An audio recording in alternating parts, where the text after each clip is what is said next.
Welcome to Olympian Water Testing, giving you the best in water analysis. Today we're looking at PFAs. Now, if you're not familiar, these are called forever chemicals. They are quite dangerous and they can get into your water supply. They're hard to get out of. So what are they? They're a group of chemicals used to make fluoropolymer coatings and products that resist heat, oil, stains, grease, and water. Also, these coatings are blends of resins and lubricants used in products such as water-repellent clothing, furniture adhesives, paint, varnish, food packaging, heat-resistant non-sticking cooking surfaces, and insulation of electrical wires. And there's two types. There's the PFOA and PFOS. And we can find that the use of them is being phased out. The chemical is still used to make household and commercial products that resist heat and repel stains. Now, you might be thinking, that's great, but why is it an issue? Some PFAs don't break down easily and persist a long time in the environment, especially in water. Hence their name, the forever chemicals. Their toxicity and persistence in the environment means they're a potential danger to public health and the environment.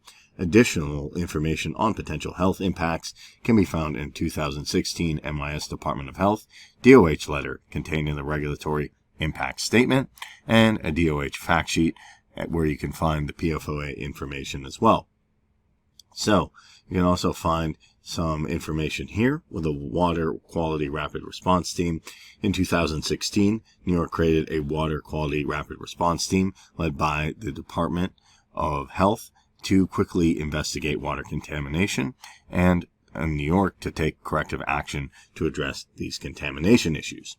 And the team is seen as a national model to research to identify and quickly address water contamination issues in communities. And this team has been working to identify and address drinking water across the state, including sample of public water and private wells. And we can see they've done quite a lot with all of this. The issue is the statewide PFAS survey. So they selected businesses, fire departments, fire training centers, bulk storage facilities, airports, Department of Defense facilities from June to September 2016, and their response to surveys have helped to determine if these entities stored materials contain PFOA and PFOS using dispersants in Teflon coating operations. And the result was they'll be updated periodically as additional responses are received.